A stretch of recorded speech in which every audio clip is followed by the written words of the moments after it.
Sin Límites es presentado por Tigo. En Tigo, el centro sos vos. Barcos y rodados te acompañan tu camino, hoy y siempre.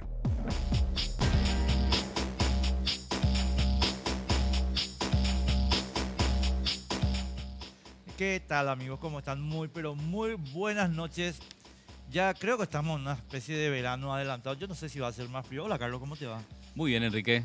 Bueno, convengamos que frío no hizo No, este hizo invierno. 0 grados, ese más que el Y martes. sí, pero ¿de qué te sirve 2 días de invierno puro? Viste que nuestro invierno es bastante particular. Cada vez está más particular. Y sí, cada vez hace más calor. Y sí. Para la gente que odia un poco el frío es fantástico. Bueno, una edición más de Sin Límites por las pantallas de Red Guaraní. 2 cuestiones que marcaron la agenda esta semana, que lo vamos a ir desarrollando en el transcurso de esta noche, y recordar que podés sumarte a través de nuestras cuentas de redes sociales. Agradeciendo a nuestros queridos amigos de Perry Ellis que nos visten como todos los domingos. Mira un poco las pincitas. Esto yo me fui a sacar porque ya dije, ya no va a ser más frío acá, ¿entendés? Sí. Entonces, ya de verano nomás ya. Y cómo te mienten los chicos, ¿eh? Escuché ahí por el pasillo. Qué flaco que estás, te dicen, ¿eh? No sé por qué. ¿Querés que me ponga de perfil? Mirá lo que... ¿Tenés una faja o qué ¿Estás qué loco? onda? No, Sí, no. cierto, me dicen, me soplan acá en la cucaracha. Claro, Yo no sé qué ven, yo creo que ven a otra persona. Ven la verdad, chicos. Bueno, gracias también a Tigo, que está cumpliendo, como ustedes saben, 25 años, y te queda todavía algunos días para disfrutar de estas promociones que te ofrece la mejor compañía del país. Por ejemplo, por cada 5.000 guaraníes que cargues, accedes a paquetes de regalo, 250 megas para navegar en Facebook, por ejemplo, entre otras posibilidades que te ofrece la mejor compañía del país, que todo este agosto estuvo festejando 25 años, por supuesto nosotros comunicados contigo. Gracias también a Vitapam, que nos acompaña como todo domingo, disfrutando los riquísimos bocaditos que en realidad más de la mitad se los lleva Enrique a su casa cuando termina el programa. Entre paréntesis, Pero eso es queda cierto, también para los invitados. pero un poquito. Sí. ¿No te vi en la fiesta de Tigo? No pude ir, lastimosamente. Estuvo muy buena, pero sí realmente. hice el seguimiento a través de redes sociales. Fantástico, realmente. Muy buena. ¿Por qué hiciste seguimiento a través de redes sociales? Y claro, porque la gente iba publicando. Los invitados, los que estaban presentes, fueron publicando. 2 cuestiones, Enrique, que hay que comentar antes de meternos de lleno en nuestros 2 temas, que a mí me parecen fundamentales porque fueron temas importantes en la semana. Primero, nuevo secuestro en el norte del país. Esto no es nada nuevo, nada llamativo. Se suman así 4 simultáneos que el gobierno no puede resolver. Una agenda marcada por el crimen organizado, 4 secuestros en simultáneo. Estamos hablando de un colono menonita. Ocurrió esto el martes último en la colonia Santa Clara, en el departamento de San Pedro. Te decía que no es nada nuevo porque volvemos a escuchar la misma excusa de siempre. Después de que ocurra, el ministro del Interior, Lorenzo Lescano, anuncia en la semana mayor presencia de la Fuerza de Tarea Conjunta. Horacio Cartes, quien se comprometió públicamente y dijo, de ahora más yo me pongo al frente de esta lucha, suspendió una visita que tenía programada para el departamento de San Pedro. Y algo que me llamó la atención, Enrique, yo sé que vos querés hacer comentarios al respecto. Una vez más se puede ver que la Fuerza de Tarea Conjunta hace una ejecución de su presupuesto con un nulo control, que no tienen equipamiento para hacer frente. Y vos sabés que los líderes de la colonia menonita de Santa Clara, en Tacuatí, salieron a ofrecerle al comandante de la Fuerza de Tarea Conjunta aviones y maquinarias para ayudar con la búsqueda, porque obviamente la FTC se ve totalmente rebasada ante esta situación. Y la pregunta es, ¿qué hacen con el dinero? Ya que presupuesto existe. Después de este secuestro, los diputados, mayoría cartistas, se reunieron en la Cámara Baja y aprobaron una ampliación para la Fuerza de Tarea Conjunta, pero sin ningún control. Así, acá hay una cuestión, yo no voy a dar más vueltas porque sinceramente la semana estuvo cargadísima con el tema. Sí. Pero hay una cuestión sencilla. Acá se les dio 80 millones de dólares, no mostraron ni un papel, ni uno, cero, ni un papel. Y en consecuencia, hoy tiene que venir Grau, el comandante de la Fuerza de Tarea Conjunta, a llorarle a las colonias menonitas un poquito de ayuda. Sí. Entonces, cuando pasa esa situación, vos decís, señor Cartes, ¿qué hizo usted con la plata? ¿Y por qué no muestra el gobierno? La transparencia, ¿verdad? Usted dice que es el gobierno de la transparencia, ¿verdad? Claro. ¿Dónde están las cuentas? sería muy interesante que veamos las cuentas de la Fuerza de Tarea Conjunta. Y hay que recordar, Enrique, que el Congreso intentó en varias ocasiones, obviamente hoy con esta nueva mayoría que tiene el cartismo, ya no van a existir los pedidos de informe. Pero antes, el Senado, por ejemplo, planteó un pedido de informe para saber en qué se gastaba el dinero. Así mismo. ¿Cuál fue la excusa? Que no se podía informar. No se podía informar. No se podía informar porque es secreto de Estado, entonces nadie sabe cómo se gasta el dinero. Yo me burlé tanto de eso, Carlos, perdón que haga esta pequeña digresión acá, me burlé tanto de eso, estimados amigos, porque le estaba contando yo a los admiradores de Horacio Cartes que la operación del desembarco en Normandía, la más grande operación anfibia de la historia militar del mundo, tenía una contabilidad en el Congreso de Estados Unidos. Exacto. Al día. Pero entonces, y te vienen a decir, en Paraguay no puede existir contabilidad sobre la FTC. No, pero en Paraguay eso es secreto, es muy importante, secreto. No se puede contar. Secreto, es más, secreto de ladrones, secreto de ladrones. Claro, eso es lo que, y ni siquiera hay un indicador presupuestario en conjunto. Por favor. Hay que recordar que la FTC, si bien trabaja junta en teoría, cada institución involucrada, policía, militares, Senat, tienen partidas presupuestarias individuales. Entonces la plata no sé por dónde va. Y vos sabés que una mención especial sobre esto para terminar, porque fue uno de los temas que marcaron la agenda de la semana. La ARP, qué lamentable la posición de la Asociación Rural del Paraguay. A mí cada vez me da más pena esta asociación dirigida por Luis Villasanti, que no tiene los pantalones bien puestos. Lastimosamente, el señor Villasanti se va en plenos discursos. Lo único que trata es de no hacerle enojar al gobierno, de ser siempre complaciente. Y ellos y sus asociados, las principales víctimas de esto que se generó en el norte del país, que es la zona liberada. Sin embargo, ellos no se animan a alzar ni siquiera la voz de protesta al gobierno. Impresionante es cómo estos señores viven sirviendo de alfombra al presidente Horacio Cartes. Y realmente a mí me parece muy lamentable, porque no le den pleitesía al presidente de la República y tienen que reclamar con fuerza cuando el gobierno no hace su trabajo. Pero ellos están en otra. En definitiva, parece que no están afectados por la situación. ¿Qué me cuenta? Solamente que me... No, por favor, da pena realmente. Bueno, el otro tema que vamos a analizar un chiquitito acá. Tiene que ver con la terna para el fiscal general del Estado. Fiscal general del Estado. Sí. Carlos, voy a decir dos cositas y me callo, te prometo, porque te juro que ya hablé muchísimo sobre el tema, digo. Sí. Bueno, pero no en este programa, así que no, seguí nomás. Bueno. La nominación de Javier Díaz Verón, estimados amigos, como candidato a hacer la reelección es una vergüenza nacional. La actuación del señor Javier Díaz Verón en los hechos del 31 de marzo y 1 de abril, por no mencionar otros miles de casos. Los miles de casos de corrupción que se dejaron pasar porque simplemente era el gobierno de la transparencia. Esa actuación del fiscal Javier Díaz Verón de dividir una causa que es la causa más conexa de la historia del Paraguay es por sí y ante sí descalificatoria. Y el hecho, Carlos, de que lo hayan nombrado a pesar de eso, simplemente muestra que el Consejo de la Magistratura está totalmente, voy a usar una palabra que pueden buscar después en el diccionario, estimados amigos, porque voy a usar la palabra en su sentido técnico. Sí. Está totalmente desquiciado.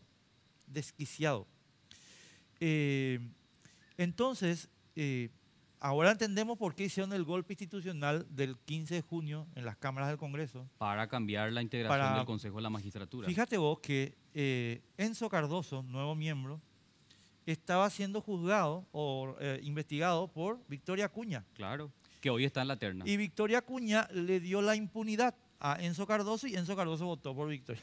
Claro, o sea, ese es el disparate, se declaró eso. Pero hay otro tema también institucional que no está resuelto. No, espera, y voy enseguida. Una cosita más nomás quiero decir. Entonces, uno dice, híjole, pero, y termino con esto. UAU fue un concurso público, estimados amigos. Mentira. Lo único que fue público fue la audiencia. Después, el test y el debate fueron secretos. Sí. Es más, no hay ni acta. Y quieren hacernos creer que esto fue la panacea del concurso. No. Sin vergüenzas. Eso nomás quería decir. Hay que recordar, Enrique, que la opinión pública no tuvo acceso a los puntajes de los postulantes ni tampoco a las deliberaciones para la definición de esta terna de la cual estamos hablando, que incluye a Victoria Acuña, Sandra Quiñones y plantea la reelección de Javier Díaz Verón. El Consejo de la Magistratura no dio a conocer la lista tampoco de los 21 postulantes que elaboró el famoso Tribunal de Honor. Este tribunal consideraba que estas 21 personas eran las más aptas. No sabemos quién integra esa lista. Tampoco se informó, como ya bien decía, los resultados del test de integridad ni las puntuaciones por méritos académicos. Entonces, todo el proceso que en teoría era transparente y que podía ser objetado por la ciudadanía, ya que los datos eran públicos, en esta situación no se dio. Otra cosa que también me llamó muchísimo la atención, Enrique, y con esto terminamos. Sabemos que el Consejo tenía mayoría cartista. Eso no lo vamos a entrar a discutir porque para eso hicieron el golpe, como bien ya estabas explicando. Pero me llamó mucho la atención la actuación de 3 personas y me tomo el tiempo de señalarlos con nombre y apellido. Adrián Salas, Claudio Baqueta y Cristian Kriskovich. Estas 3 personas, en teoría, no están ligados al oficialismo cartista. Y es más, Baqueta, Claudio, es hermano del senador Enrique Baqueta. Él también votó por esta terna. No sabemos por qué. Seguro van a tener que explicar a la opinión pública, pero a mí me da mucha pena porque si bien no iban a ganar porque estaban en minoría... Pero te quedas en minoría con dignidad. Te quedas en minoría con dignidad. Vos sabés que en eso estaba pensando. Así nomás. Te quedas en minoría, pero con dignidad. Con dignidad. Y eso no ocurrió, lastimosamente. Y le decís, ustedes son unos fantoches. Así mismo, pero no ocurrió, lastimosamente. Hasta ellos votaron por esta terna de la vergüenza. Yo lo titulo de esta forma, la terna de la vergüenza que va a tener que tener una persona de lo que ha ido Horacio Cartes, porque de estas 3 personas Horacio tiene que elegir a una, y después el Senado, que también tiene mayoría cartista, le va a dar el ok al candidato de Horacio Cartes. No, y ya nos vamos a nuestro invitado. Y el Senado, ¿por qué tiene mayoría cartista? Tiene mayoría cartista, estimado amigo, porque acá tenemos todavía la peliculita de que Lugo y Llano son opositores. ¿Por qué tiene mayoría el señor Cartes en la Cámara? Porque Lugo y Llano son Cartes. En fin, nos vamos a nuestros invitados, Carlos. Efectivamente, vamos a analizar como primer tema de la noche la crisis en la Universidad Católica de Asunción. Hay que recordar que esta crisis iniciaba en la Facultad de Filosofía por la destitución de José Antonio Galeano y también la vicedecana de esta facultad. Los estudiantes tienen una posición muy bien definida y aparentemente, según dijeron, no hay respuesta por parte del rector y el organismo de gobierno de la UCA. Es por eso que hace ya prácticamente 30 días tomaron la decisión de apropiarse, por decirlo de alguna manera, de la Facultad de Filosofía. Ya hay una denuncia ante el Ministerio Público, ya se llamó a declarar a estudiantes, algunos docentes que también apoyan esta medida que para muchos es catalogada como extrema. Así que hoy vamos a conocer los pormenores de esta crisis en la UCA. Y para eso vamos a presentar a nuestros invitados. Sí, señor. Estamos con los compañeros Ali. Sí. Elías. ¿Cómo te va? Gracias por estar con nosotros. Muchas gracias. ¿Vos sos presidente del centro, delegada? ¿Cómo? No, estoy en representación de la Asamblea Estudiantil. De la Asamblea Estudiantil. Sí, así como... De la Facultad de Filosofía. Así mismo. Que son 900 estudiantes, ¿verdad? Aproximadamente, sí. Mauricio espera, corregime. Paradeda. Paradeda. Sí. Paradeda. Así es. Eso es italiano, ¿no? No, creo que tiene origen español. Bueno, Mauricio, también en representación de la Asamblea. Sí, así es. Simplemente para entender, la Asamblea eligió una especie de comisión que es la que tiene que encargarse de estos asuntos, o cómo están trabajando. Bueno, nosotros estamos en Asamblea Permanente desde que empezó todo este conflicto, que ya fue el 14 de julio, hace un mes y medio de todo esto que fue. Bueno, y se definió ir a Asamblea Permanente, entonces eso es como nuestro organismo rector a nivel de gremio estudiantil ahora mismo. Correctísimo. Y estamos como voceros. Es así se tiene que hacer. Bueno, y hay que recordar que este conflicto inició, y aquí me van a corregir los demás invitados, con un paro académico también. Así que los docentes tienen mucho de qué hablar sobre este conflicto. Y para eso nos acompaña, vamos a saludar a Luis Ortiz y a Mercedes Argaña. Luis y Mercedes, ¿cómo están? Buenas noches. ¿Cómo les va? Muy bien. Gracias por estar con nosotros. Bueno, el paro académico continúa. ¿En qué etapa está? No todos los docentes acompañan. ¿Nos pueden hacer un poco un pantallazo de esa situación? Sí, el paro docente continúa. Hay un acompañamiento mayoritario.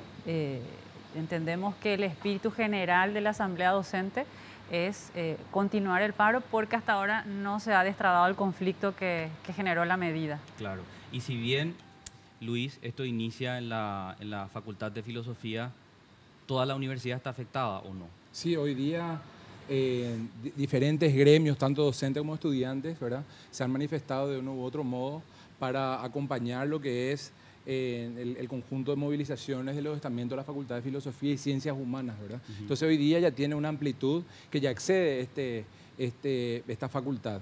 Y también es importante recalcar que la naturaleza del conflicto justamente es envuelve a toda la universidad, ¿verdad? Solo que explota, por llamarlo de un modo, ¿verdad? O surge a partir de lo que es este hecho, ¿verdad? O sea, es una acumulación de cosas de la que podremos dar cuenta, tanto los chicos como nosotros, en este programa, y que, bueno, pero tiene una base y una historia en las características de las normas que rigen y también del modelo de gestión y del gobierno actual de dicha universidad. A eso quería ir, ¿verdad? Porque ¿cómo maneja el conflicto el rector? Es una pregunta que yo me hago, ¿verdad? Porque si bien en un momento él plantea un diálogo con los estudiantes, pero al mismo tiempo plantea una denuncia ante el Ministerio Público. Algunos de los estudiantes ya fueron a declarar en marco de esta investigación.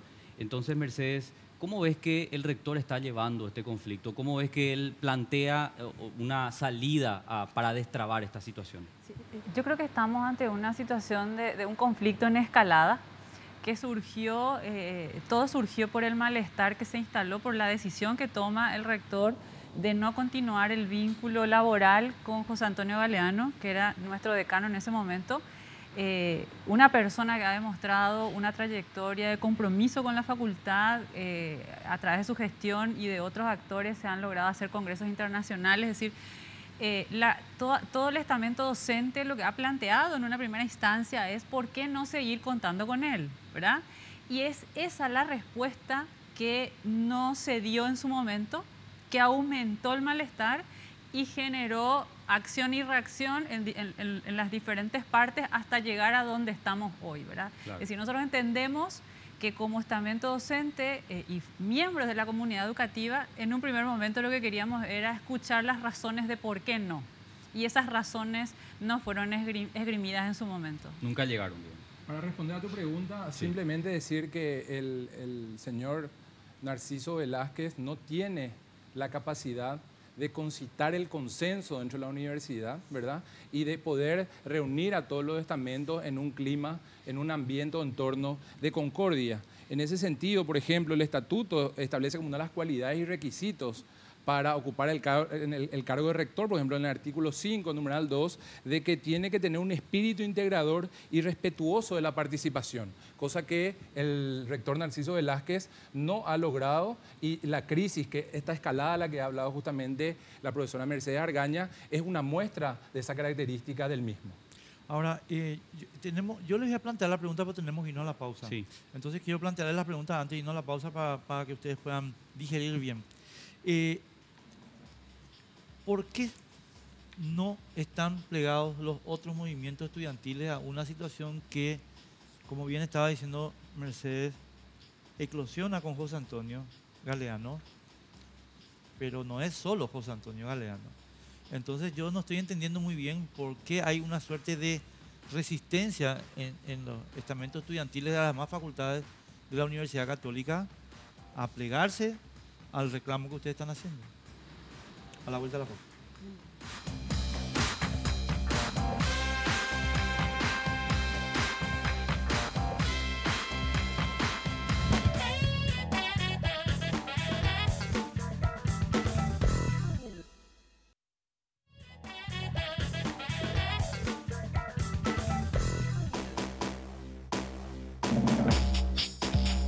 Continuamos, estás viendo Sin Límites por las pantallas de Red Guaraní. Rápido te recuerdo que podés comunicarte con nosotros a través de nuestras cuentas de redes sociales, nuestra fanpage en Facebook, Sin Límites, y nuestra cuenta oficial en Twitter, @sinlimites_RG.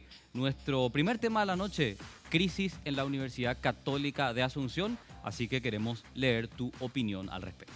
Mauricio y Ali, ¿por qué no se expande la protesta estudiantil?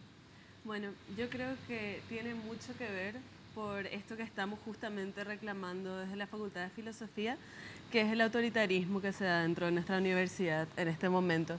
Y varios de los sectores estudiantiles se han visto alineados a una postura bajada directamente del rectorado, ¿verdad? Y bajada de una forma muy violenta, ¿verdad?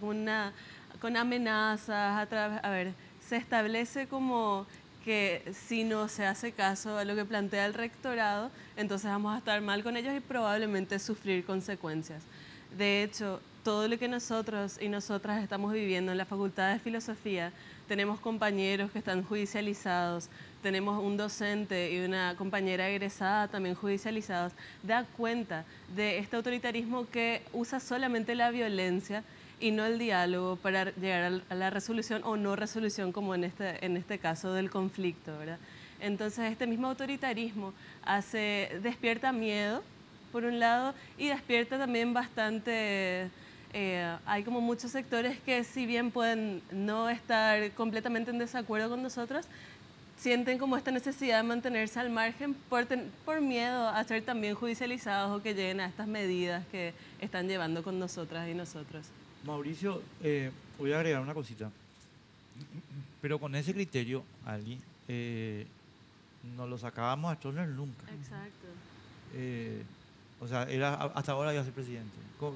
¿Qué pasa? A mí me gustaría agregar también un elemento ahí que es un poco la concepción que existe acerca de la representación estudiantil, esa concepción predominante acerca del rol de los espacios institucionales de representación del gremio estudiantil, ¿verdad? Como los únicos interlocutores que pueden darse entre la base del gremio estudiantil y las autoridades.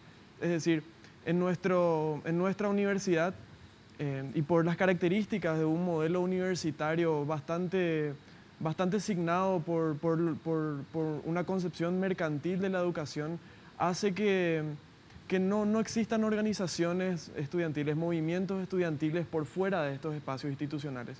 Las personas que llegan a estos cargos se constituyen en chapas electorales que no perduran en el tiempo, termina la gestión y termina ese colectivo, se extingue por lo general. Entonces se da esta cuestión de que son los centros de estudiantes y los representantes altos en consejo los que deben mediar el conflicto y el resto del estudiantado permanece pasivo, ¿verdad? Entonces, al momento en que la Federación de Estudiantes del Campus Asunción, espacio que nuclea a los 6 presidentes de centros de estudiantes, se posiciona a favor de en realidad le solicitaban a las autoridades que asuman, emprendan medidas legales y administrativas para terminar el conflicto.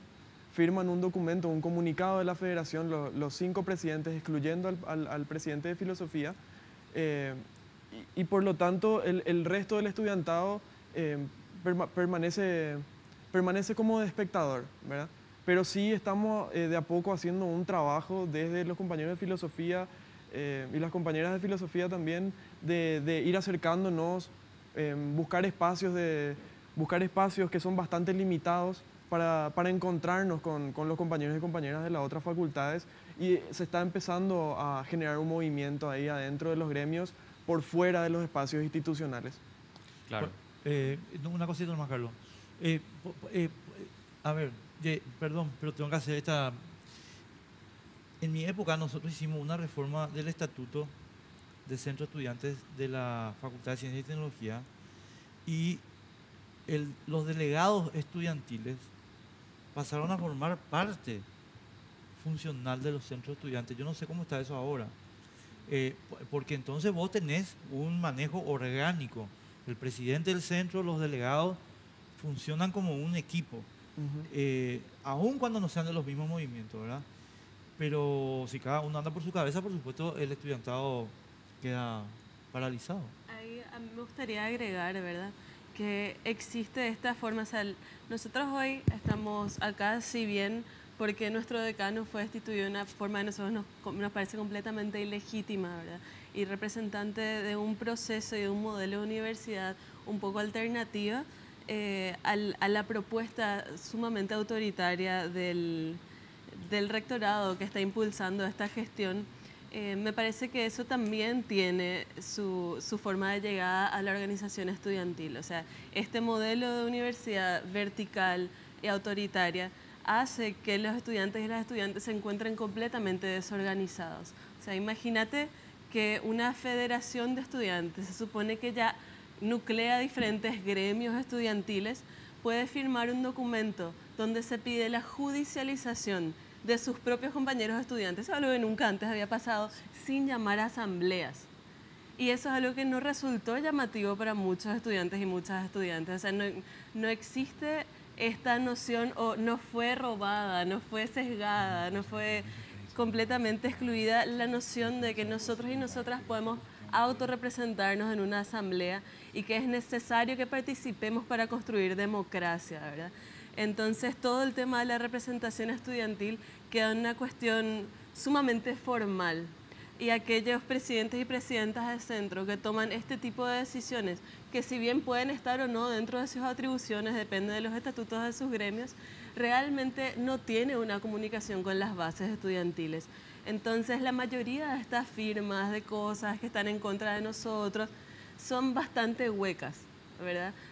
No tienen una... No tienen base. Exacto, ¿verdad? Es gente que no está representando ni una democracia ni una mayoría siquiera, ¿verdad?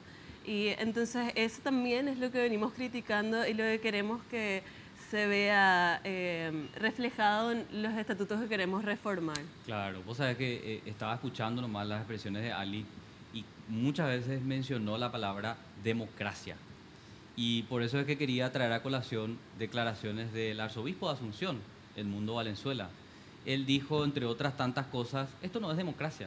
Aquí, esta es una universidad católica, y en la universidad católica, que tiene identidad propia, no lo que quieran un grupo de personas, se hace lo que dice el estatuto y la ley.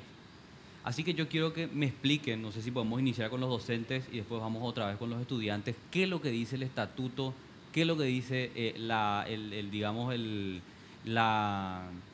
suprema, ¿verdad? En este caso de la universidad, y cómo se interpreta para desconocer y reclamar la destitución de Galeano. Porque la universidad, en este caso el rector, dice, Galeano se jubiló voluntariamente. Ahora sabemos que Galeano apeló esa destitución como decano, porque la jubilación fue como docente. Pero esa cuestión es lo que me gustaría que nos puedan explicar para que no quede dudas. ¿Cuál es la interpretación, podríamos decir, que hacen ustedes sobre lo que dice el estatuto y lo que está ocurriendo? Bueno, hay un par de cosas que me parece para poder responder tu pregunta hay que entender, ¿verdad? Sí. El estatuto que actualmente rige la Universidad Católica, un estatuto que sufrió unas modificaciones en el año 2014 para adecuarse obviamente al nuevo sistema basado a su vez en la Ley de Educación Superior promulgada en el año 2013.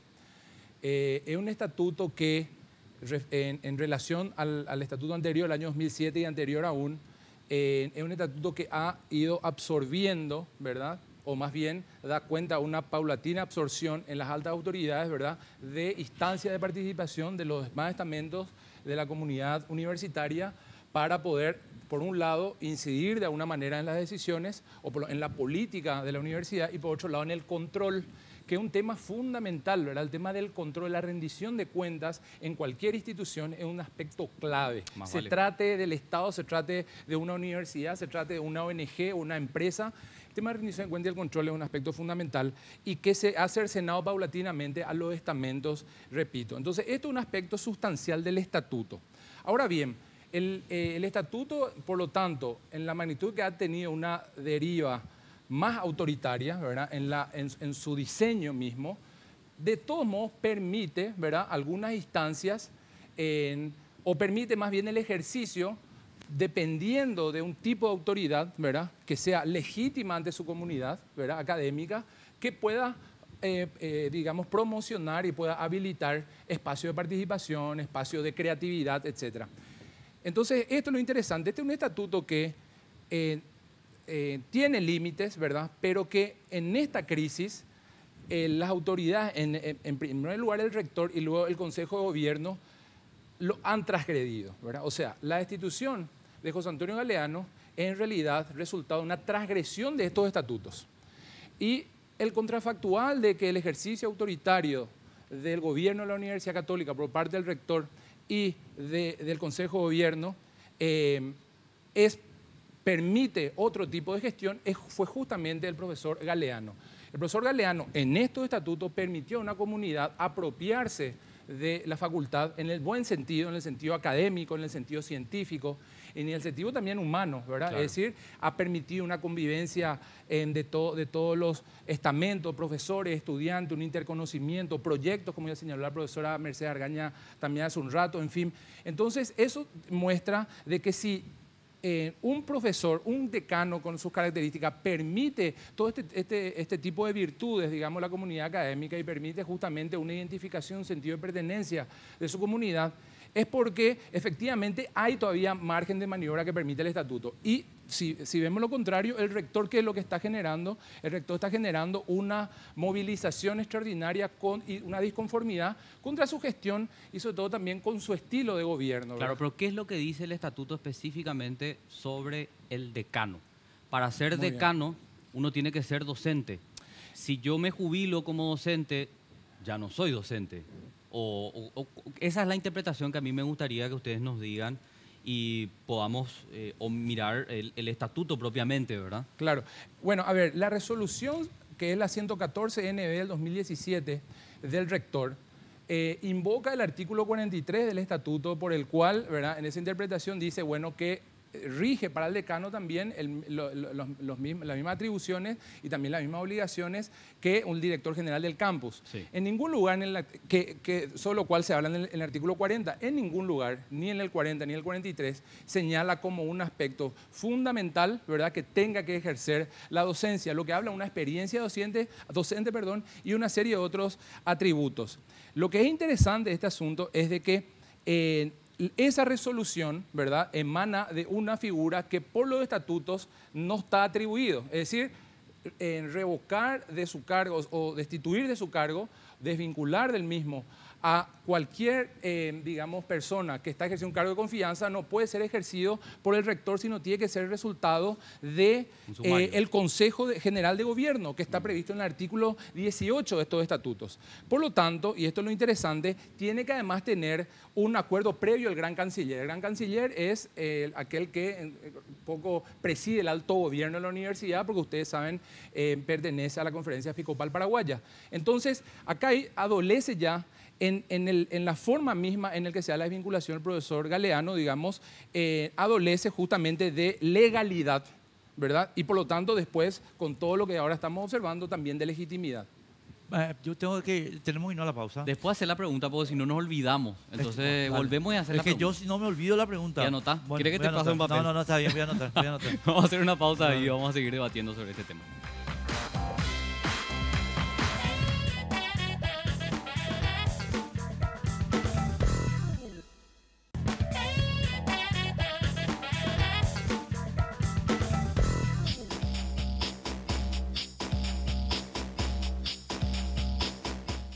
Bueno, vamos a continuar rápido, Enrique. Ahora sí, va tu pregunta. Bueno, voy a hacer la pregunta a los compañeros. Yo digo a los compañeros, porque yo siempre estoy con los estudiantes.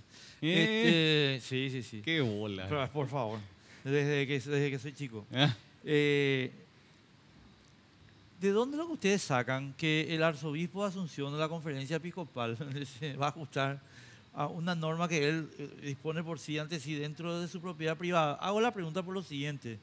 Resulta que cuando llegan los reclamos a la propietaria funcional, que es la Conferencia Episcopal, a la propietaria funcional de la universidad, la Conferencia Episcopal se reúne, bla, bla, bla, pero el dictamen es simple. La destitución fue legal, dicen ellos, ¿verdad? Entonces, ahí es donde yo digo, a ver, momentito, ¿será que nosotros estamos tratando de pedirle peras al olmo, es decir, al propietario autoritario de una entidad que se comporte como un demócrata? Y que escuche los pedidos. Discúlpame, yo tengo mis dudas filosóficas sobre la posibilidad de que eso ocurra, ¿verdad? Bueno, nosotros un poco nos sustentamos ahí en que existen universidades confesionales que se rigen por un sistema de cogobierno y paritario, ¿verdad? Existen ejemplos en Latinoamérica, ¿verdad? Entonces, de que es posible, es posible.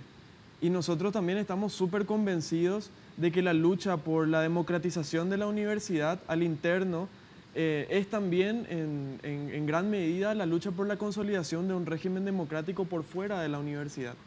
Es decir, vemos que hay un contexto nacional y regional de avance del autoritarismo que se ve reflejado también en un microespacio como lo es la universidad. Y si la universidad es un espacio que tiene como misión formar profesionales críticos, también debe formar ciudadanos con prácticas y valores democráticos. Entonces, es lógico sería que nosotros podamos ejercer la democracia dentro de nuestro espacio de formación académica para luego vivir esos mismos valores en cualquier otro espacio que nos toque ocupar. Yo quisiera agregar algo a eso, ¿verdad? O sea, si bien se apunta a tener una universidad democrática, o es a lo que queremos llegar, o el motivo por el cual queremos revisar nuestros estatutos que consideramos hoy son autoritarios, lo que nosotros acá estamos exigiendo realmente es una gestión, o sea, se nos hace que el rector en particular, Narciso Velázquez, tiene una incapacidad tremenda de resolver conflictos. Claro, eso está a la vista. Claro, un problema que podía haber sido resuelto a través de responder la primera nota que emanó de alguna de las asambleas, tanto estudiantiles, docentes, de funcionarios, todos exigimos explicaciones. Cuando fue destituido nuestro decano, como se llamaron el silencio, se dieron una serie de medidas, todas estas medidas ninguneadas, no respondidas, nunca nos invitó a pasar a su despacho, nunca respondió ninguna nota y ahora mismo, al mismo tiempo de hablar de diálogo, está judicializando a nuestras compañeras y a nuestros compañeros, ¿verdad? O sea, más allá de buscar hoy mismo tener una universidad democrática, queremos una gestión que por lo menos pueda gestionar el conflicto, ¿verdad? Se nos hace que realmente queda sumamente demostrado una incapacidad tremenda de no poder gestionar ningún conflicto. Hace un mes y medio estamos pidiendo una misma respuesta, una explicación que no se nos puede dar hasta ahora. Claro, yo me sigo quedando con la palabra democracia y Mercedes quería puntualizar también el tema de dueño o no dueño de la universidad, pero quiero mencionar nomás esto. ¿Será que vamos a poder lograr realmente un gobierno democrático?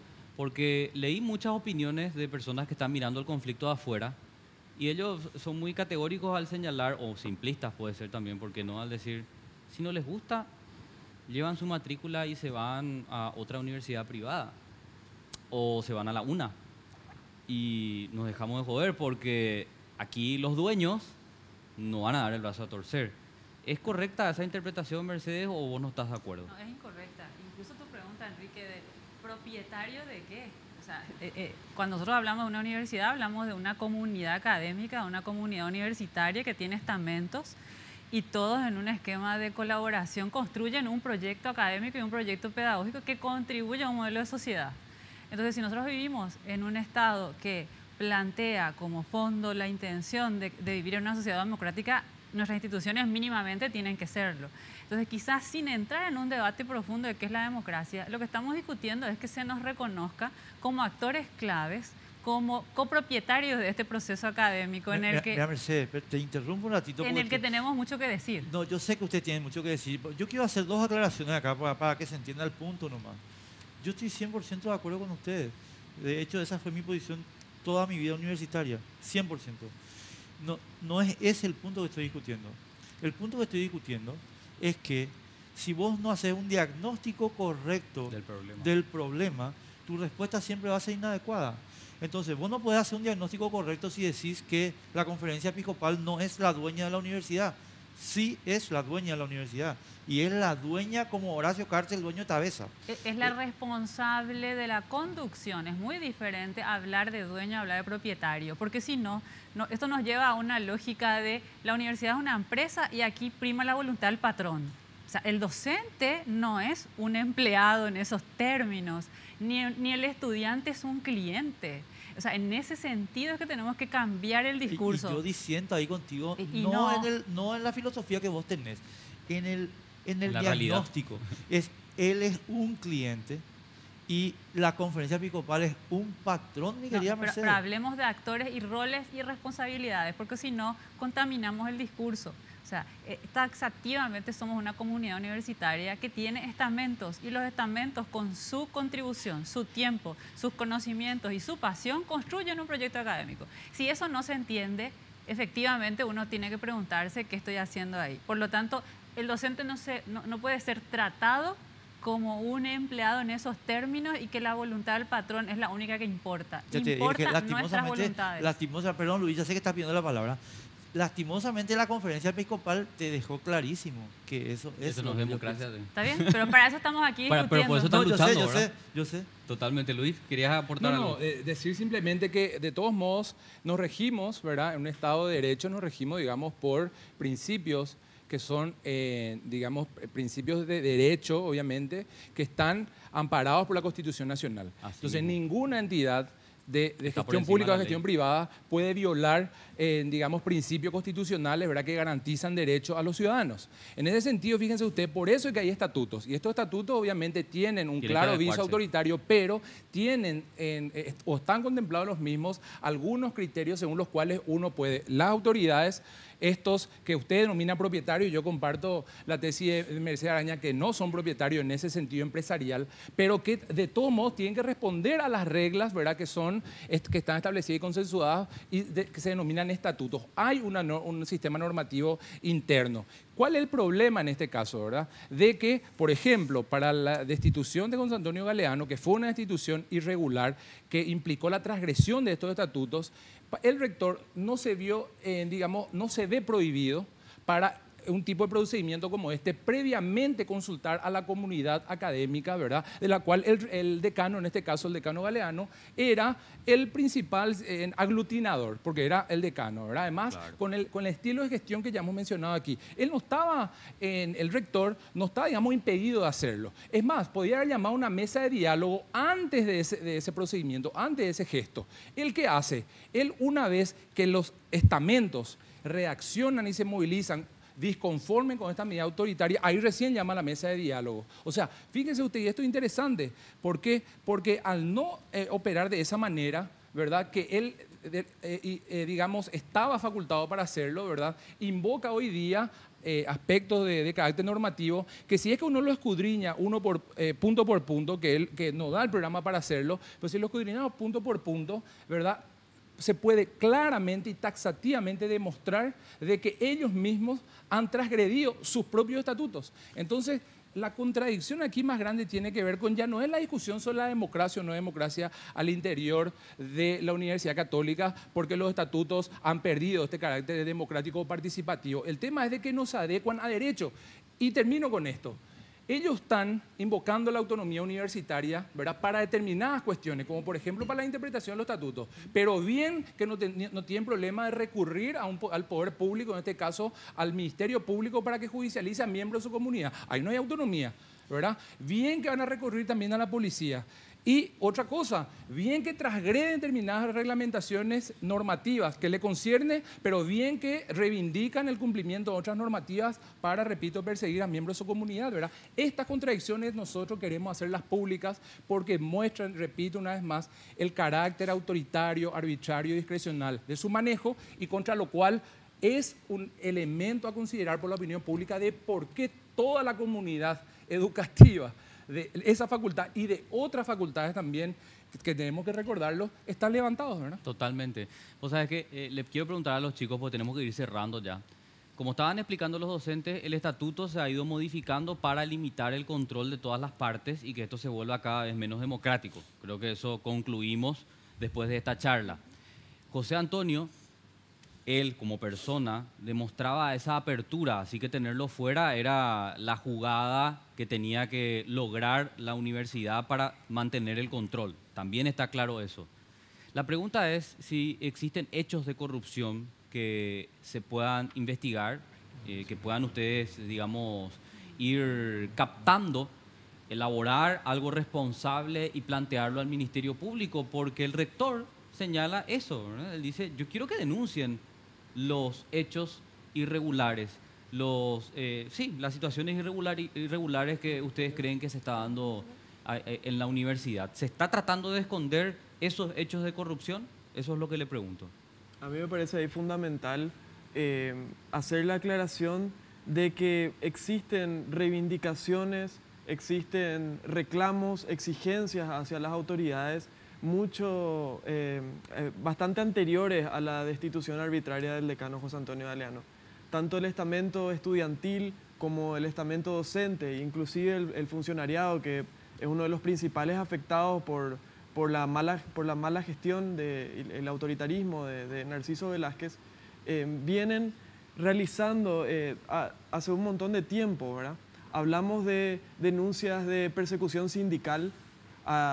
Los funcionarios, por ejemplo, no pueden realizar sus asambleas dentro del predio de la universidad y ven en mucho riesgo su contrato colectivo, ¿verdad? Que es la principal garantía de la estabilidad laboral.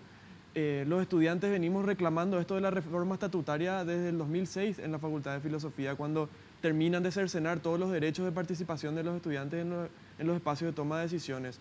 Los docentes vienen denunciando precarización laboral, es decir, existen denuncias históricas que traspasan inclusive la misma gestión de Narciso Velázquez, y hoy en día llegan a un punto en que, como lo había dicho Luis, explotan con la destitución arbitraria de nuestro decano.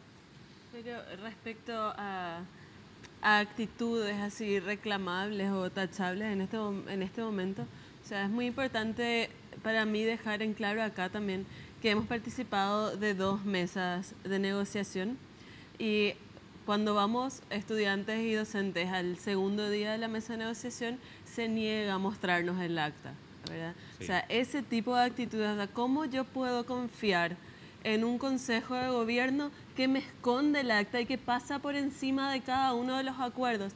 El segundo día que llegamos a mesa de negociación era como que las primeras 6 horas nunca hubieran existido. O sea, se pasó por encima, se ninguneó, se escondieron documentos para nosotros y se intentó como empezar de vuelta todo un proceso. Ese tipo de actitudes a mí por lo menos me hace pensar que hay muchos otros documentos que pueden estar escondidos. ¿Por qué no? Cuando Narciso Velázquez sale a decir, yo estoy dispuesto a renunciar para que esto traiga la paz a la universidad, ¿le creen ustedes? No podría decir que es algo que yo creería realmente, ¿no? Pero me valdría decir que yo quiero paz. En particular. Obviamente, me imagino, ¿verdad? Bueno. Y los docentes también, sí. Queremos poder retomar agradecerles muchísimo. ¿Vos querés decir? La clave de esto es cortar la escalada del conflicto. La clave, ¿por qué no intervienes con eso? Yo quiero saber también eso. Ya sé que tenemos que irnos, pero le quiero preguntar a los docentes así breve. Esto tendría que tener ya intervención del Consejo de Universidades, del CONES. ¿Por qué no llega hasta esa instancia? Porque si bien es una universidad privada, esto está en base a la ley, no pueden estar fuera de la ley ellos. Sí, pero todavía tenemos mecanismos internos para resolver esto. Entonces, apelamos a esos espacios y a esas alternativas válidas que todavía están disponibles. Te agradezco mucho, Luis, a los compañeros, a Mauricio, a Dani, pero voy a decir una cosa. Yo creo que el conflicto de José Antonio de Galeano y el trabajo de ustedes nos permitió mostrar una cuestión. Esto es como cuando Galileo mostró que era mentira que la iglesia estaba con la ciencia. Galileo mostró que ese discurso, que si nosotros estamos con la ciencia, era puro bola, puro mentira. Y esto lo que nos muestra, estimados amigos, es que es mentira que la Universidad Católica sea un proyecto democrático. O que la iglesia es democrática. No, eso ya sabe. El que dice que el Papa es elegido, no. O sea, pero la Universidad Católica no es un proyecto democrático. Me van a disculpar. Y cuanto más rápido reconozcamos eso, más rápido vamos a tener la solución. Y yo creo que por eso están luchando, ¿verdad? Así es. Y esperamos que no se demoren 400 años en reconocer aquel error. Por eso es que insisto, cortemos la escalada del conflicto y volvamos a instalar la mesa para destrabar esto. Con garantías. Con garantías. Sí, gracias. El borrador de acta tiene para eso. Muchísimas gracias. Que aparezca el acta. Vas a esperar 400 años. No creo.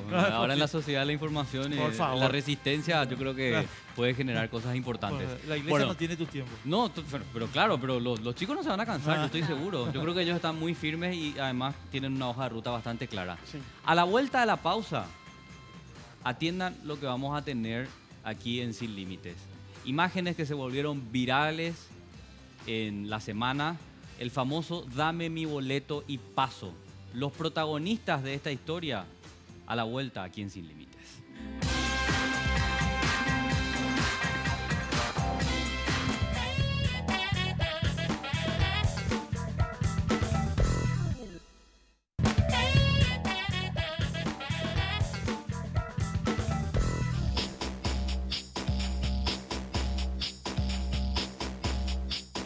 Vitalis es un centro de bienestar masculino, ubicado en el eje corporativo de la ciudad de Asunción. Te proponemos disfrutar de nuestros servicios de masajes terapéuticos, estéticos, deportivos, tratamientos corporales y faciales, circuito termal con sauna húmedo y seco, piscina, zona de relax climatizada y al aire libre. Horario de atención de lunes a sábados de 11 a 21 horas. Estamos en Sargento Martínez, 289, casi Doctora Vente Aedo, a 3 cuadras del Club Centenario en el barrio Recoleta. Seguinos en las redes como Vitalis Center. Reserva tu turno al 0972 191 875.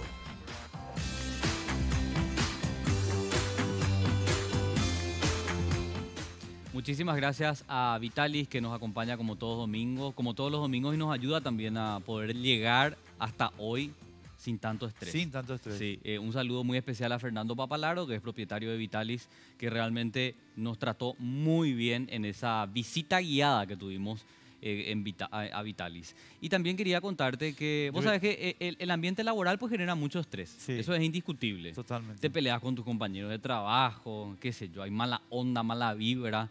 Vos sabés que Vitalis está implementando el Spa Delivery. Vienen con todo su equipamiento para masaje al lugar de trabajo. Fantástico, de verdad, porque viste que mucha gente no tiene la oportunidad de tomarse el tiempo, ir hasta Vitalis. Entonces Vitalis dice, no te preocupes, nosotros tenemos el Spa Delivery y lo que vos tenés que hacer es solicitar este servicio al 0972 191 875 y Vitalis va hasta tu empresa y te hace el masaje para poder olvidarte de todo el estrés que genera el ámbito laboral. Así que es una muy buena opción. Recomendado realmente. Aquí a Red Guaraní ya vinieron. Ya sé que le hizo masaje a Vero. Creo que se sometió también al masaje nuestro querido Pato Fonseca. Muchos beneficiarios ya del Spa Delivery de Vitalis. Y yo quiero contar otra faceta del Spa, un ratito nomás antes de entrar en el tema nomás, sí. Porque efectivamente nos invitaron, ¿verdad? Y a Carlos le tocó irse 1 hora antes que yo o 2 horas, no sé qué. Sí, no, yo no te vi. No, yo pero no te me vi contaron que llegaste después. No, pero yo te voy a contar lo que me contó Fernando. Sí, ¿qué te contó? Que yo tenía que esperar 1 hora más porque vos te apoderaste de todo el aparato.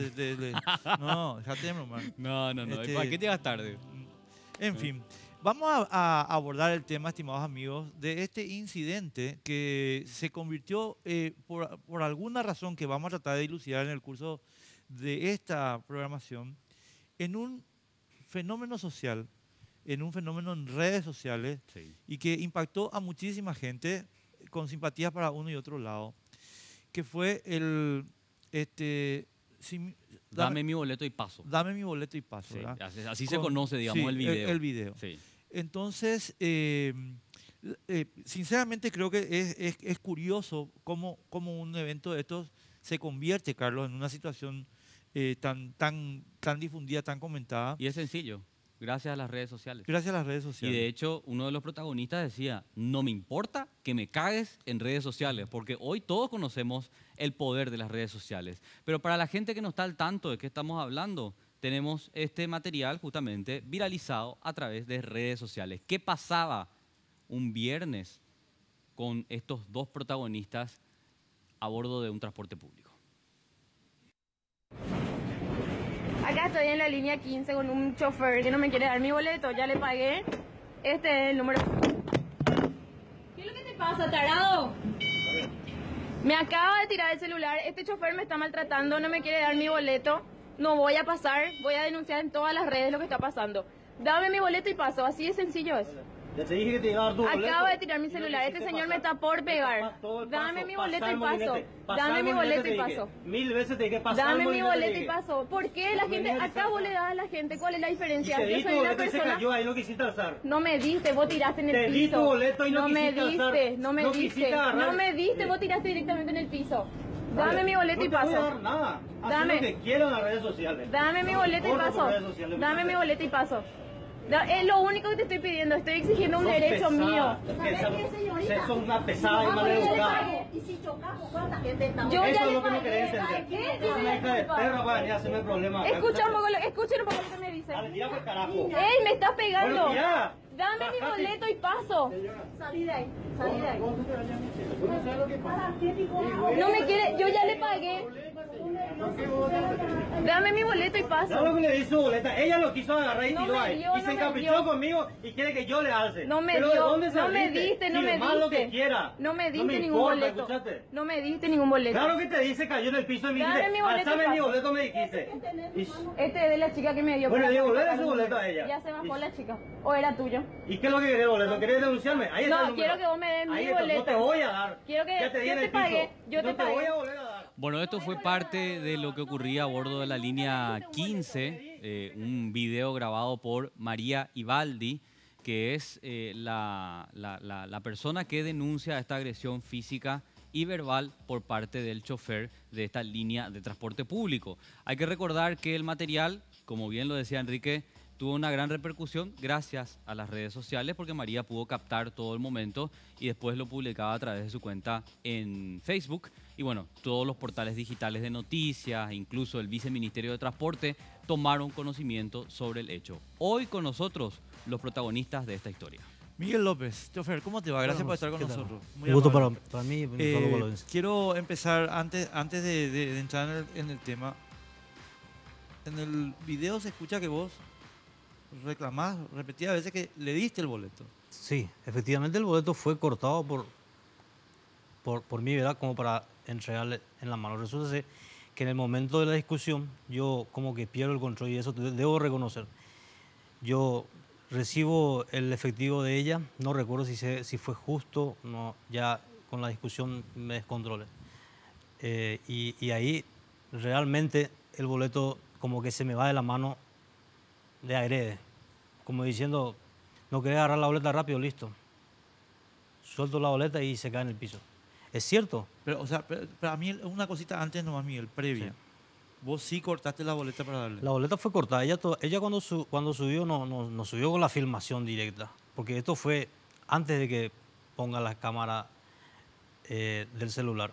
Esto ocurrió antes y yo corté la boleta, dice el plagueo y la boleta se fue al piso. Me dice, quiero mi boleta, me dice. Ahí está en el piso, le dice, cayó, le digo. Quiero mi boleta. Ya te corté la boleta. Bueno, pasando ese momento te voy a dar tu boleta. Le digo, ella fue su intención, humillarme a que yo me levante la butaca. Como es un colectivo con piso bajo, yo estoy mucho más alto que todos. O sea, porque tengo una butaca un poquito más alta que el nivel del piso. Entonces yo tengo que hacer mucho esfuerzo para levantar la boleta. Yo me sentí humillado. Me sentí humillado en ese momento y dije, no, y me voy a encaprichar. Y dije, no, esto no puede ser. Y no te voy a hacer la boleta, pasar el molinete y tranquilizarte. No, Entonces se fue cada vez más ahondando la discusión hasta que saca la cámara y ahí realmente debo reconocer, ahora mirando el video y realmente hasta me da vergüenza ver lo que ahora. Pero fue una reacción en donde ya prácticamente no estuve, o sea, el Miguel López normal no estuvo allí. Claro. De hecho, Miguel, en una parte del video, vos decís, lograste volverme loco. Sí, me volvió loco. Yo vuelvo a mirar este video y estoy volviendo 8 días atrás. Realmente, pero bueno, por suerte no pasó cosas peores, ¿no es cierto? Totalmente. Bueno, y del otro lado tenemos a también la protagonista de la historia, la mujer que filmó este material y que quiere dar su versión sobre los hechos. María Ibaldi, ¿cómo estás? Buenas noches. Buenas noches. Gracias por estar con nosotros. Gracias a ustedes. Bueno, María, ¿qué recordás de ese día? Me gustaría que empieces desde el inicio. He visto varias entrevistas que te hicieron. Muchas. Vos contabas que subiste a la unidad de la línea 15 después de una consulta con el dentista con tus dos pequeños, Sí. de 7 y 10 años, ¿verdad? Así es. Bueno, contanos así desde el inicio cómo se genera esta situación. Estuvimos esperando el colectivo en la Plaza Infante Rivarola, en la parada, porque ahora salen muchos testigos a decir que ni siquiera en la parada estábamos. Efectivamente estábamos en la parada de colectivos. El chofer paró atrás de otro colectivo, a lo que yo me acerco y nos paramos frente a la puerta y no me quería abrir, no entendía qué señas me estaba haciendo. Cuando me abre la puerta me dice que tiene un sensor y que los nenes no podían pasar por ahí, que se tenían que trepar toda una baranda, subirse a un asiento que está mucho más alto a nivel de los otros, volver a bajar y pasar por abajo del molinete. ¿Vos crees que en principio él no quiso abrirte la puerta porque Por los estaba niños, con totalmente, los niños? sí, todos son iguales, todos. Es sí. una odisea tener que viajar con niños. Claro, totalmente. Bueno, te subís al bus Sí, y la primera indicación que te da el chofer es que los chicos no podían pasar por el molinete. así es. Es que Porque no podían pasar por el sensor. Ah, El problema fue el sensor, no fue el molinete. A lo cual yo le respondo que ¿por qué tienen que hacer eso mis hijos si es el sistema del país que los niños no paguen y tienen que subir como unas personas normales? sí. ¿Y qué te responde? Y me responde que el sistema del país, que no sé qué, que su empresa, que su jefe, que ellos se manejan así. A lo que yo le respondo, bueno, arréglenlo ustedes porque el sistema del país, yo hago lo que me dice el sistema del país, no lo que me dice tu jefe. Y ahí empezó el problema. Le paso mis 5.000, me pasa mis monedas y le digo yo, ¿y mi boleto? Y ahí es donde él corta el boleto, tira en el piso y me dice, ahí tenés, agarra. No hay entonces controversia, él cortó el boleto. Él cortó el boleto, sí. Lo que a vos te molestó fue, en principio, que... Que él haya tirado en el piso. no, claro, pero en principio la actitud con tus hijos. Sí, totalmente. Y en segundo lugar, que él, en vez de pasarte el boleto normalmente, lo haya tirado al piso. Totalmente, sí. Él lo hizo adrede. Sí, lo hizo a propósito, sí. ¿Enrique? Miguel, a ver, yo tengo una carga y le estaba avisando a mis compañeras de producción sobre este tema que no va a ir sobre vos, pero quiero entender bien cómo viene la mano. ¿Ustedes tienen una instrucción empresarial de restringir el acceso de los chicos al...? No, definitivamente eso es absurdo. No hay ninguna por parte de la directiva de la empresa no hay ninguna obligación de que nosotros no permitamos el acceso a los chicos. Es más, y quiero aclarar eso porque esto hay que dejar muy bien claro. Antes que ella suba al colectivo, yo le hice una seña como diciéndole, haceme el favor de que no pasen el sensor. Como que le dije por la baranda, ¿no es cierto? Yo queriéndole jugar a su favor de ella, porque generalmente nosotros siempre discutimos con los pasajeros y este es el único lugar de trabajo en donde la gente te pone el precio de tu servicio. El único lugar. Vos vas a una despensa, te dice una leche de litro 5.000 guaraníes y tenés que pagar 5.000 guaraníes. No, acá vos le tenés que preguntar al pasajero cuánto va a pagar. Y a mí me dieron un trabajo de chofer cobrador y me dieron el precio del pasaje y es lo que yo tengo que cobrar, ¿no es cierto? Bueno, con este sistema de control de pasajeros, yo lo que tengo que hacer es cuidar al máximo el sensor, porque una persona que pasa por allí de una estatura de 1 metro y pico o algo así, no recuerdo cuánto tiene exactamente, pero un chico de 8 o 10 años. Ya marca el sensor. Ya marca el sensor. Una vez que atraviesan esa barrera, eso va como una boleta. Y yo tengo que justificar una boleta de medio o con una boleta entera, ¿no es cierto? Claro. Y eso se ve todo en la computadora. Cuando llegas en la rendición... A ver, Miguel, y te pregunto enseguida esto, María. Si estoy entendiendo bien, por favor, corríjanme, porque yo lo único que veis es el video. María no quería que sus hijos paguen el pasaje. Así no, es. definitivamente. Cuando yo le propuse que me haga ese favor, ya me salió con el sistema de gobierno, que le permita que no pague a los chicos. Y yo creo que eso no depende, yo creo que no hay en ningún lado dice que los chicos no pagan, porque nosotros llevamos chicos escolares con 7, 8 años y suben con el pasaje en la mano. Inclusive si vienen acompañados con los padres. Digo, cobrame 1,5. Es una cuestión de conciencia. De hecho, que el boleto estudiantil se genera para eso, ¿verdad? Y el boleto estudiantil se genera para eso. Nosotros no cobramos a menores de 3, 4, 5 años que van en brazos, no. Tampoco así. No, porque van con la madre. Van con la madre. Inclusive hay chicos que saben el sistema, entonces ¿saben qué hacen? Pasan pegadito al lado. Entonces, ¿qué pasa? Pasa una persona nada más, cuando pasan así al lado. ¿Me entiendes? Claro. Lo que habría que averiguar... Hay gente que echa de ver el trabajo ajeno. No, más vale.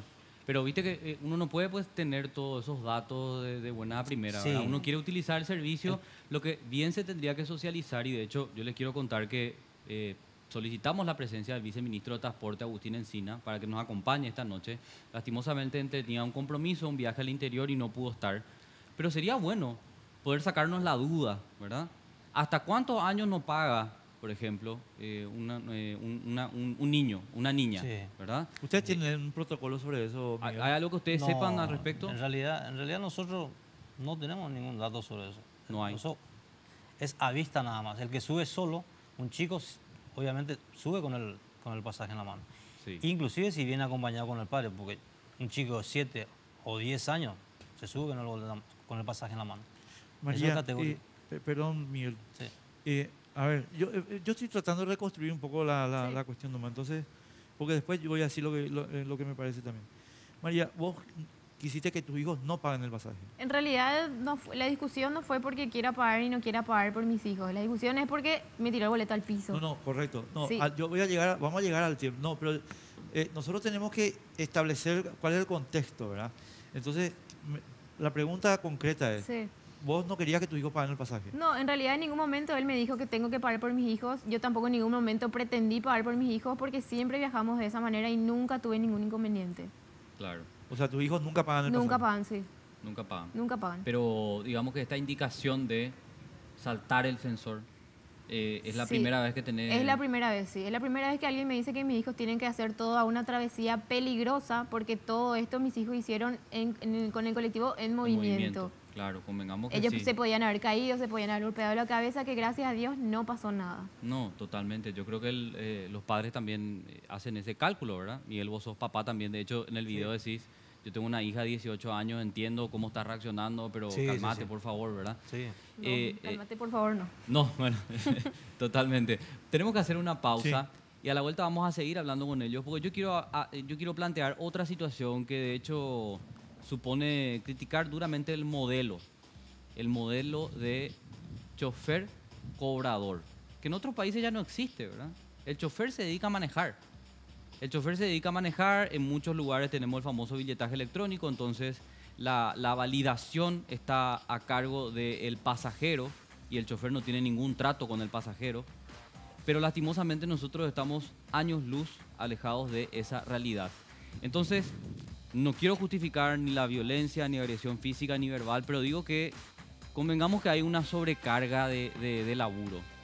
De por ahí, Miguel, si yo te digo, ¿querés dejar de hacer esto? No, me vas a decir, este es tu trabajo y vos aceptar las reglas de juego, ¿verdad? Sí. Pero lo que digo es que lastimosamente el sistema no está actualizado y yo creo que el modelo chofer-cobrador genera este tipo de conflictos. No es la primera vez que ocurre, quizás hoy está relatado en un video, pero estos conflictos son diarios. Totalmente. Totalmente, así que lo vamos a seguir analizando a la vuelta de la pausa aquí por las pantallas de Red Guaraní.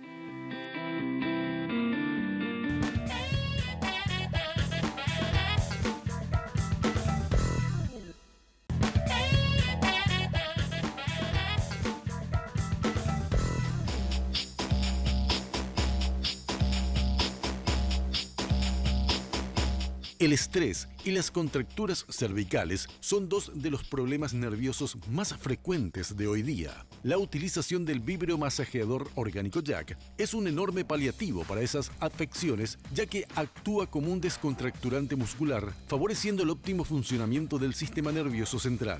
Solicita tu Jack a Dismar Salud y Cultura al 021-527-610 y 0982-380-527.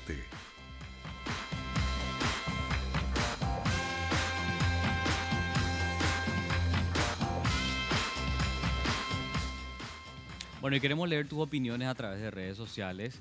Ellos fueron, en definitiva, los protagonistas de la semana y cada uno tiene su posición observando de afuera la historia. Algunos apoyan a Miguel, otros a María.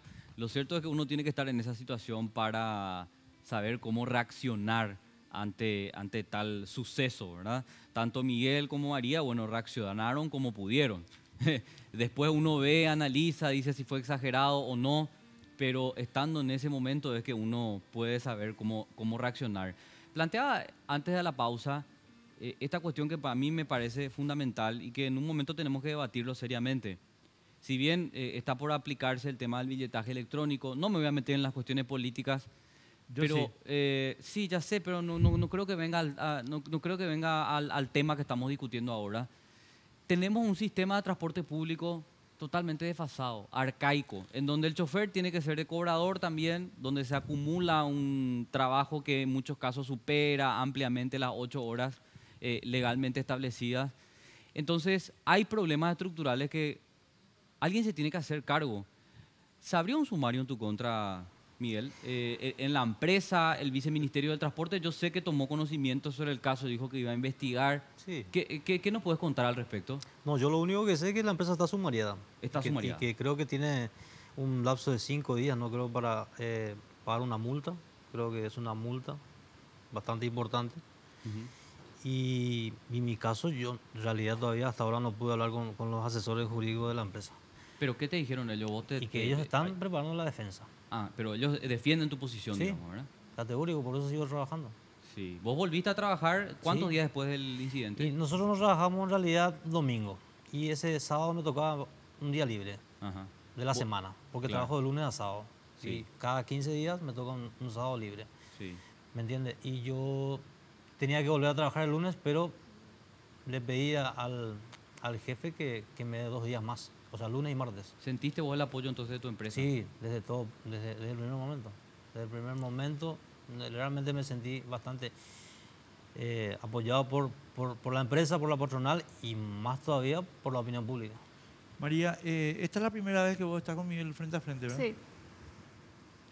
¿Y vos querés que él te pida disculpas? Nos hicieron un cruce telefónico el otro día. ¿Hablaban por radio? Sí. ¿Verdad? Pero así físicamente la primera vez. Sí. Bueno, María, yo tengo una teoría sobre lo que está pasando, lo que pasó acá, que la voy a formular enseguida. Pero quiero preguntarte antes una cuestión. ¿Por qué vos crees que se viralizó el video tuyo? Porque yo lo hice público en la página donde es parte de mi trabajo, digamos. Y en ese perfil tengo aproximadamente 3.500 amigos. Entonces fue veloz. Claro, pero convengamos una cosa. ¿Qué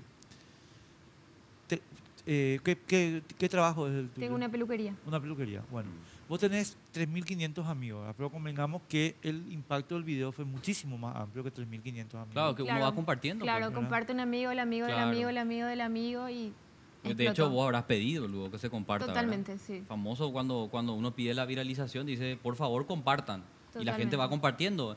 Y además, si vos desbloqueas el contenido, gente que ni siquiera es tu amigo también puede compartir. Porque yo voy a expresar ahora, y esto no significa que vos seas mala, ni que Miguel sea bueno, ni no. No, pero déjenme decir lo siguiente con respecto a lo que decía Carlos. Sí. Yo lo que creo acá, Miguel, es que vos fuiste víctima de una situación que se explotó. A ver, no estoy diciendo que sos bueno, no estoy diciendo que no tenías que pasar el boleto. Estoy diciendo que la situación se usó para promocionar el programa del billetaje electrónico.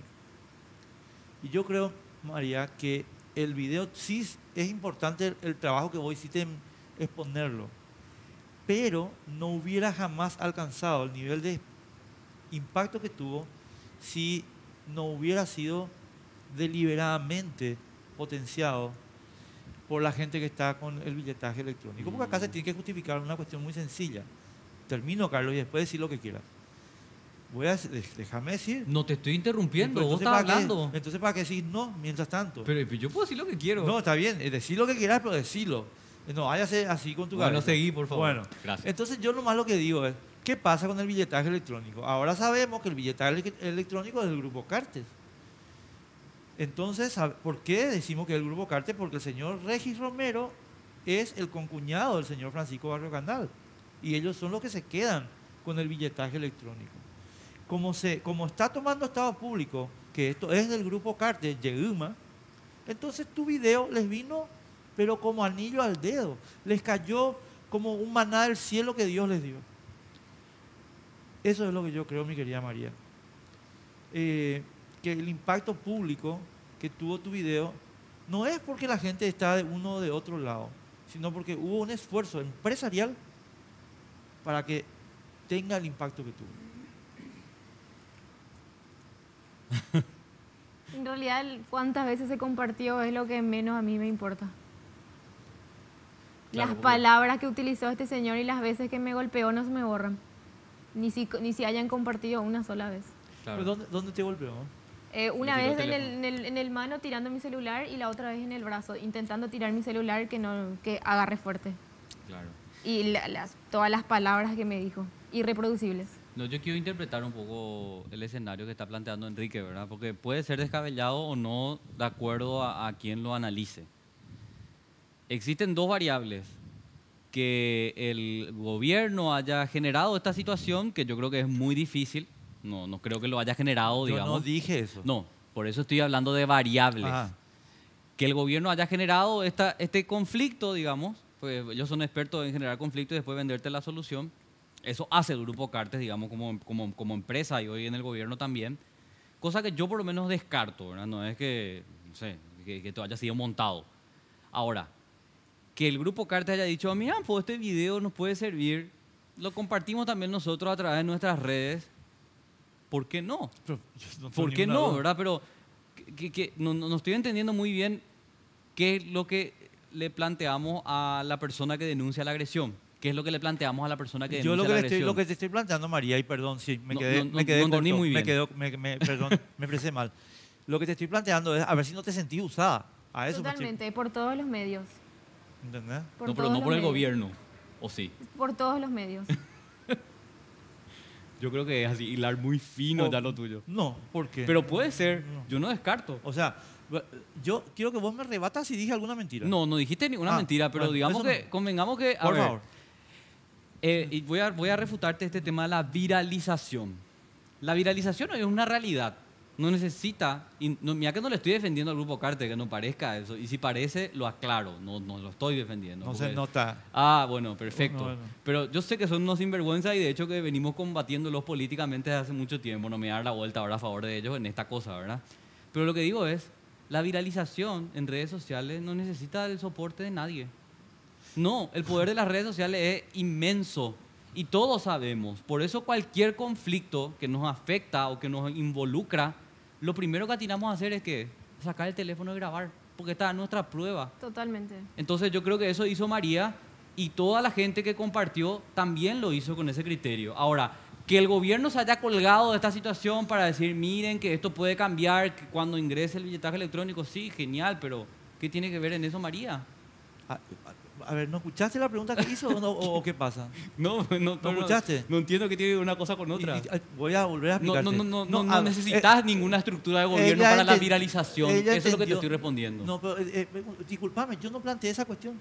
Vos dijiste que no iba a tener el mismo impacto si el gobierno no se colgaba. Lo que le digo es a ella, si no se siente a ella, porque estamos hablando con los dos protagonistas. Ahora está cambiando tú lo que dijiste. Vos dijiste, Enrique Vargas Peña, que el video no se iba a viralizar de esta manera si el gobierno no se colgaba. Entonces lo que yo te digo hoy, la viralización no depende de ninguna estructura. ¿Cuántos trolls tiene el Grupo Cartes? No sé, vos sabés.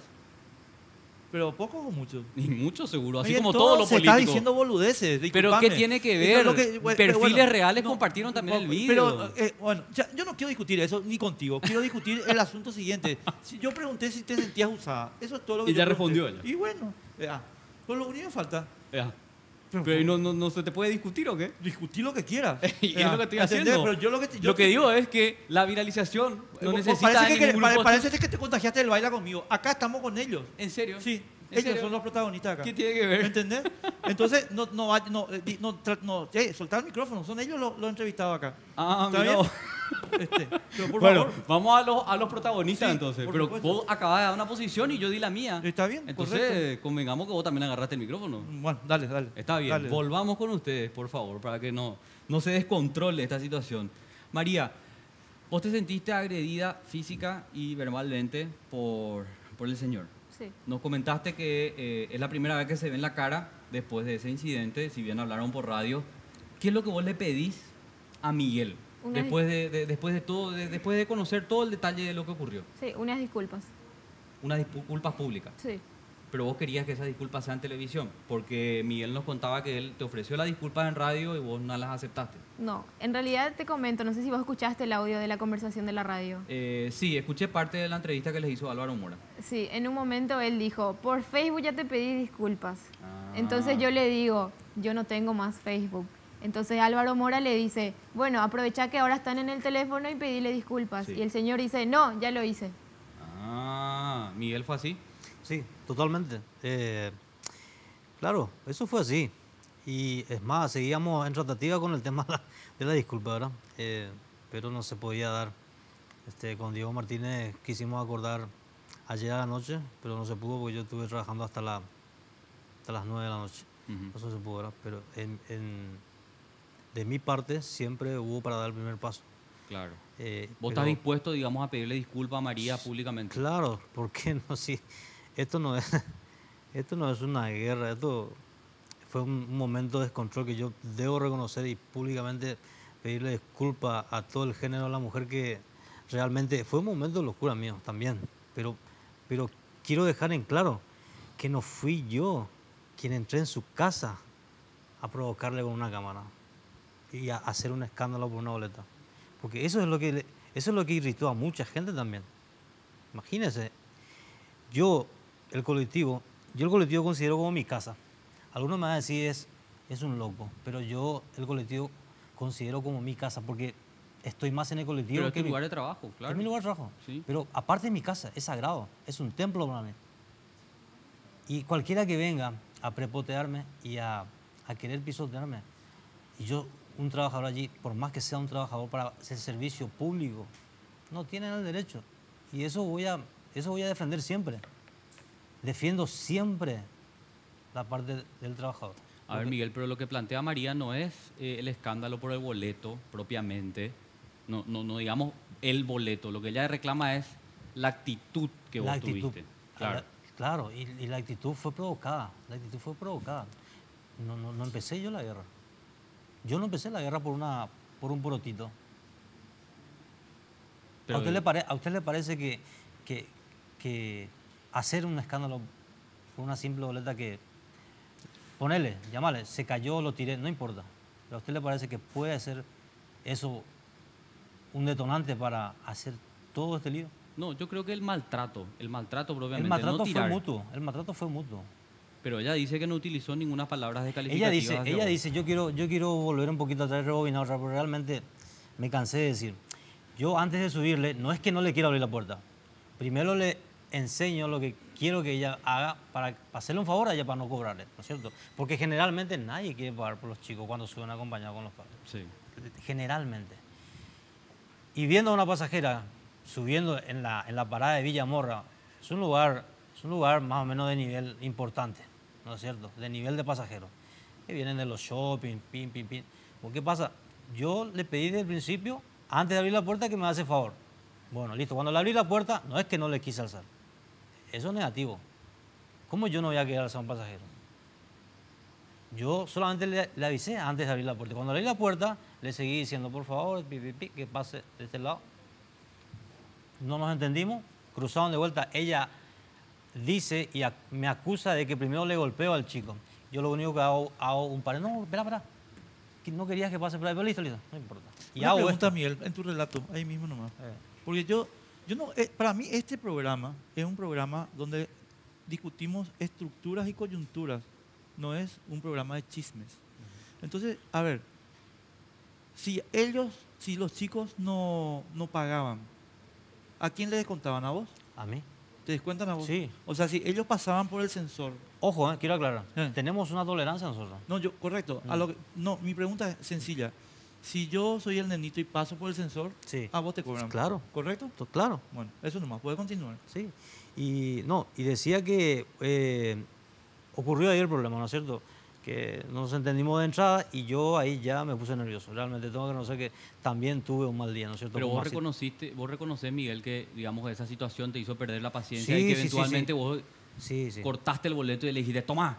Y no. Corté la boleta, puse la mano, le cobré, porque primero tengo que cortar la boleta, recibir el efectivo. El importe que fue 5.000. Porque si no debería de ser esto. Tomá. Sí. Y no fue así. Corté la boleta, puse acá, ella me entregó el dinero y ahí se cae la boleta. Ahí como que se cae la boleta. Yo, viste, no agarra enseguida, listo. Porque te voy a contar una cosa. Sí. Ocurre, y eso tengo que decir siempre, porque ahí empieza siempre el problema con conductor y pasajero. Algunos pasajeros a veces no tienen todo el importe. ¿Y sabes qué hacen? Desde ahí de la ribera ya te tiran la plata en la cajita. Y vos te quedaste con la boleta en la mano y ya estuvo allá en el fondo. Ocurre. Amigo, tu boleta. Y te quedaste como un idiota con la boleta en la mano. ¿Y qué haces? Tampoco vas a meterte ni en el bolsillo, ni en la mano o dejar allí. Tenés que tirar eso. Claro. Eso no te corresponde más. Ese comprobante ya no te corresponde a ti. Pero tenés Miguel, que tirarlo. Yo te quiero preguntar algo, porque es una situación que ocurre también, ¿verdad? Sí. No te estoy acusando a vos ni nada, pero sí, hay muchos transportistas que no entregan la boleta adrede.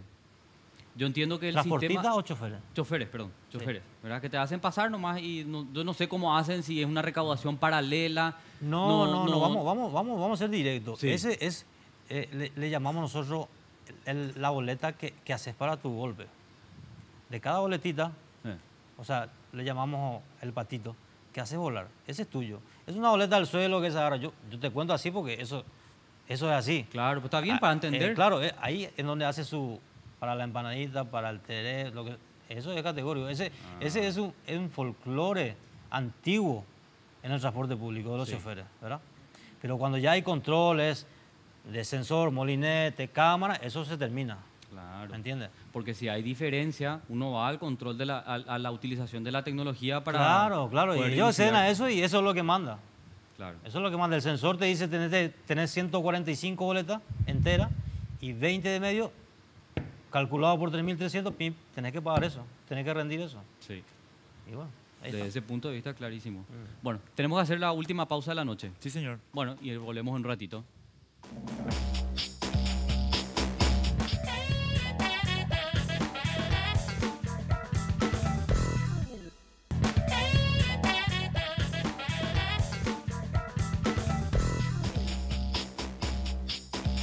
Celebramos 25 años y venimos cargados de regalos. Solo por agosto, si sos cliente Tigo Business, podés disfrutar de los increíbles beneficios que tenemos para vos. Conecta tu negocio al mundo con los descuentos y ofertas que tenemos en los planes de internet o lleva tu nuevo smartphone 4G LTE con 100% de descuento. Para mayor información sobre estos y otros beneficios, contacte a su ejecutivo de cuentas o visite la tienda más cercana. Gracias por estos 25 años contigo.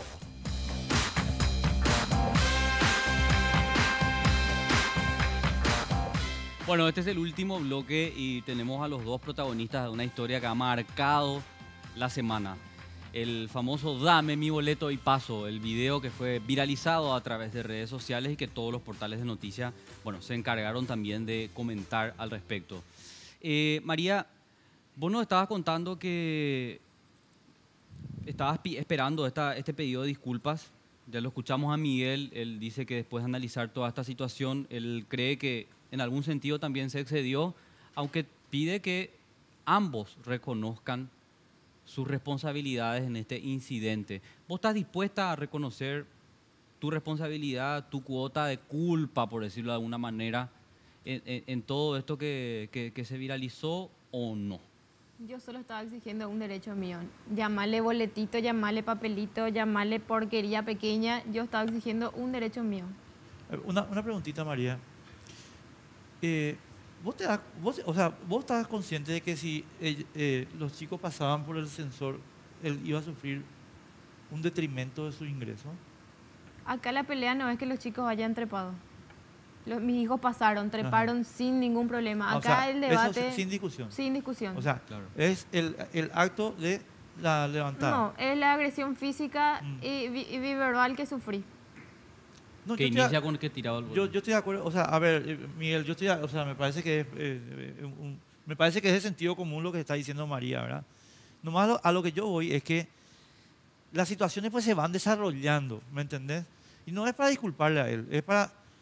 Yo nomás lo que digo es, si la situación tiene el elemento de conciencia que dice, che, le estoy jodiendo al tipo porque si mi hijo pasa por el sensor, le van a descontar. Entonces entiendo que el tipo se pone histérico porque le están jodiendo su sueldo. A eso nomás lo que yo voy, María. Mis hijos no pasaron por el sensor, no pasaron por el molinete. Acá no se discute eso. Nada de esto hubiera pasado si él me hubiera dado mi boleto. Nada. El tema, una cosita más, Miguel. El tema de la altura de la silla, ¿vos te llegaste a fijar de eso? Sí. Está más o menos a la altura del asiento de él. ¿Qué valoras de eso? ¿Te parece muy alta? ¿Te parece que es posible que él se levante y que te entregue el boleto? Ah, de la silla de él. Claro, que él tenía que parar la marcha para poder bajarse y... En realidad él no tenía que haber tirado al piso. Nada de esto hubiera pasado si él hubiera hecho las cosas correctamente. Yo creo que este señor necesita un tratamiento psicológico porque él trata con personas, no trata con animales y nada, pero absolutamente nada justifica la violencia. ¿Vos te sentiste agredida? Muy. El video dura aproximadamente 9 minutos y algo, casi 10, en las cuales yo soy la víctima. Yo en ningún momento le agredí, en ningún momento. María, contanos un poco cómo se da la vuelta a esto, ¿verdad? Porque en cada historia hay personas a favor y en contra, ¿verdad? Y yo entiendo que no le caes bien a todo el mundo, que mucha gente dice que vos armaste todo esto para tener prensa. Dejemos eso de lado. ¿Vos crees que hoy en realidad las redes sociales o la gente a través de redes sociales te atacó directamente a vos? Sí. Me estabas contando, incluso no sé si eso lo puedes contar al aire. Sin problema. ¿Vos tuviste que cerrar tus cuentas de redes sociales? Sí. ¿Por qué? Porque recibí muchas amenazas, muchos acosos, hicieron un perfil falso con mi nombre y mi foto, me publicaron en todos los grupos de prostitución, me escribieron 1000 hombres, empezaron a promocionar que yo vendía celulares a 100.000, me escribió todo el mundo y más que nada las amenazas que yo recibía a través de Messenger, que es el sistema de mensajería de Facebook, donde me decían que ojalá mis hijos se mueran. Había un tipo que el otro día, justo estuve en otro programa y justo cuando yo estaba en el programa me suena mi celular y el mensaje decía: deja de pasearte por los canales o si no me voy me hago una paja en tu ventana. ¿Vos tenés esos mensajes? Tengo todo. No. ¿Identificación del remitente? Tengo todo. Hay una persona inclusive que desde las 2 de la mañana hasta las 4 de la mañana todos los días me llama, todos los días. Está bloqueado ese número, pero igual a mí me avisan, me dice, recibiste una llamada de una identificación bloqueado. Claro. Pero, perdón, Carlos, ¿el número está? ¿Vos está, tenés el número? es más, yo sé quién es la persona porque a través del número de teléfono vos entras en Facebook, pones y te aparece un perfil. Claro, porque los números de teléfono están ligados a Facebook. Totalmente, sí. Así mismo. ¿Vos podés ayudar? O sea, ¿vos podés mostrarnos uno de los mensajes? Está desactivada mi cuenta. No, pero algún mensaje que vos hayas tenido así guardado sí, como, voy a buscar, archivo. voy a buscar. Porque sería importante, ¿verdad? Porque por ahí, bueno, algunos dicen, no, esta chica está inventando, ¿verdad? Entonces, para que... Porque acá siempre hay el bueno, el malo de la historia, me cae, no me cae, ¿verdad? Vos, Miguel, tuviste mucho apoyo también de la gente, ¿verdad? Tenés redes sociales, ¿qué leíste al respecto? De hecho ¿La gente te atacó también? ¿Te dio su apoyo? No, yo de hecho que tengo que... En esto voy a ser muy claro. Sí. Y creo que ustedes van a entender. Si yo... Mira. No, seguí nomás. No, si yo tuviese un mínimo rechazo en la calle, agravios, improperios, te puedo asegurar que ya dejaba el colectivo, definitivamente. No salía a la calle. Y yo salgo a la calle todos los días porque prácticamente soy un trabajador de la calle. Claro. Y todos los días, en cualquier parada de colectivo, recibo el pulgar hacia arriba, fuerza chofer, adelante. Todos mis pasajeros de Villa Lisa, del centro del Petit, en las redes sociales veo una amplia mayoría favorecida a mi persona, ¿no es cierto? Y yo creo que eso me ayuda a mí y me robustece como persona y como ser humano, ¿verdad? Claro. ¿Hay gente que se sube a la unidad de del transporte y te reconoce? Casi todo. Casi sí, ¿verdad? todo. Acá tenemos el mensaje que nos ayuda María. Esto es en Facebook. ¿Se puede acercar más? O yo me acerco un poco más, ¿verdad? Sí, es mejor eso. Ahí entonces puede leer la gente. Lo estamos haciendo así en directo, así que no pidan mucha producción. Pero lo importante es que podamos leer. Dice, la chica cerró su cuenta de Facebook, cambió de número, ojalá y se suicide luego. Una peluquería menos... Una porquería. Una porquería menos sobre el mundo. Y hay otros comentarios también, todos a través de... Esto generalmente lo hacen perfiles falsos, ¿verdad? Convengamos que los indignados en redes sociales son generalmente perfiles falsos, ¿verdad? O los que lanzan este tipo de amenazas. Personas que después no se van a poder identificar, porque por eso lo hacen tan libremente. Por eso que a mí me extraña que estén los números de teléfono ahí, pues. No, es que ella, una cuestión puntual, eso es cierto, porque uno tiene dos opciones ahora en Facebook. Y eso es bueno que la gente sepa también. Puede crear su perfil a través de una cuenta de correo electrónico. Mira, me gustaría que por favor muestres. A ver, voy a ir de nuevo, voy a acercarme un ratito a la cámara. Ahí está, otro mensaje que María está compartiendo con nosotros. Y hay veces que el número telefónico está ligado a el Messenger de Facebook. Ahí estamos. Entonces uno introduciendo en el buscador el número de teléfono puede. Ah, mira, Juan del Valle convoca una manifestación frente a su local. Tambores hasta ahuyentar a sus clientes. Pueden llevar huevos si quieren. La convocatoria. ¿Y quién es Juan? Hoy a las 18 horas frente a su local. ¿Cómo se llama, Carlos? Juan del Valle, según el perfil de Facebook. No sabemos si es real o falso, ¿verdad? Porque es demasiado fácil crear un perfil falso en Facebook. Recibí muchos ataques con ese apellido. Yo creo que son todos familiares del señor. ¿Vos sos del Valle? No, es muy desubicado su opinión. Yo soy López, no tengo ni siquiera ni vecino del Valle tengo. Así que yo creo que acá ahora me parece algo raro, y cuando ya realmente venía con ganas de hacer las paces con ella, creo que con la opinión de ella no se va a poder. No se va a poder porque no puede ella argumentar algo así y directamente acusarme ya con algunos parientes míos. No tengo del Valle. No tengo del Valle. Yo honestamente, Miguel, sí, ahora me quedo sorprendido con la opinión de la señora. Que me disculpe realmente. Me mantengo totalmente en la hipótesis que Carlos rechazó, 100%, ahora más convencido que antes, de que esta es una operación. Una operación para que la gente haga una conclusión muy sencilla. Este sistema produce este efecto, por tanto es urgente cambiar este sistema, aunque el ganador de este sistema sea el grupo. Punto.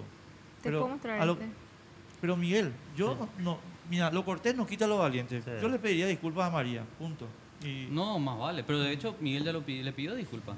Sí, y yo creo que podemos hacer, no sé si me ayuda la gente de dirección, hagamos como una especie de pantalla partida, no sé si es el término correcto técnicamente, y que ambos puedan decirse, ¿verdad? Y con esto cerramos, agradeciéndoles muchísimo, porque yo sé que muchos otros programas quisieron tenerlos, y que hayan tomado el tiempo de venir a enfrentarse así públicamente de nuevo, cada uno con su posición, porque nosotros no pretendemos cambiar eso.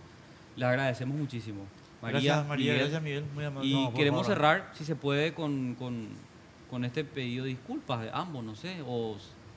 ¿Te parece, Miguel? ¿O estás arrepentido otra vez del pedido de disculpas? Realmente estaba ahí en la raya del gol para aplicar la disculpa. Me salió con ese offside. Y la verdad. Pero bueno, como dice el señor Vargas Peña, lo cortés no quita. Así que en nombre de mi familia, de mis hijos, yo, a pesar de que esto tiene una consecuencia, no hablamos de eso. Claro. Yo el día de mañana pierdo el trabajo en esa empresa. ¿Y quién te da el nuevo trabajo? ¿Quién me va a dar trabajo? Eso, después, ¿a quién le voy a reclamar? ¿Quién va a ser la responsable? ¿Quién es la causante de todo eso? Yo voy a tener que ir a ella. O sea, acá el único que perdió trabajo no fuiste vos, porque yo tuve que cerrar mis redes y yo trabajo a través de mis redes. Pero lo creaste vos, sin pensar las consecuencias. Vos fuiste el que me agrediste. No, en primer lugar, yo solo estaba exigiendo un derecho mío. En primer lugar, no te peguen. En el video se ve. Dos veces me pegaste. Golpeé el celular. 2 veces me pegaste. Y golpeé de vuelta el celular. 2 veces me pegaste. ¿Y todas las palabras que me dijiste? Vos mentiste que vos dijiste, me acusaste que yo le golpeé a tu hijo. Es mentira. Le empujaste. No es que le empujaste, pusiste tu mano y no pudo avanzar. No discuto contigo. Bueno, lastimosamente no podemos llegar a buen puerto, ¿verdad, María? Sí, no, igual sigue en pie. Yo le pido disculpas públicamente ya. Porque María, realmente es inútil seguir llorando por la leche derramada. Ya está el daño. Ambos tienen daño. Claro, no, ella está destrozada. Yo todavía no, porque sigo trabajando. Pero cuando pierda el trabajo, les quiero preguntar. María, ¿quién va a mantener a mis hijos? ¿El pedido de disculpas de Miguel? ¿Qué específicamente me pedís disculpas? Te pido disculpas por lo que pasó, porque me pasé un poquito realmente. Pero no fui yo a tu casa. Te recomiendo que empieces un tratamiento psicológico. No necesito. No podés maltratar así a las personas. Gentes normales nomás también. Nada justifica la violencia. Está bien, vos tampoco podés hacer lo que hiciste. Yo solo estaba exigiendo un derecho. Yo también estaba cuidando mi trabajo. Muchísimas gracias a los dos. No, por favor. María, gracias. Miguel, muy amable. ¿Nosotros qué hacemos? Nosotros ahora sí nos despedimos. Yo sé que él no quiere, pero hay que hacer este anuncio por respeto a la audiencia. ¿Qué cosa? Que Enrique Vargas Peña nos va a acompañar un siguiente programa más, después de este, claro está, y después se va de vacaciones. Entonces vamos a estar con Jorge Galeano haciendo una edición de Sin Límites sin Enrique Vargas Peña, porque después ya veo, ¿y Enrique? Bueno, Enrique está de vacaciones, en sus merecidas vacaciones, y va a volver más después. Tranquilo. Seguro que más tranquilo. Más tranquilo, sin tanto seguro estrés. que más tranquilo. Gracias. Bueno, dale, que disfruten. Que la pasen súper bien. Chao, Chao. chao. Sin Límites fue presentado por Tigo. En Tigo, el centro sos vos. Barcos y rodados te acompañan tu camino, hoy y siempre.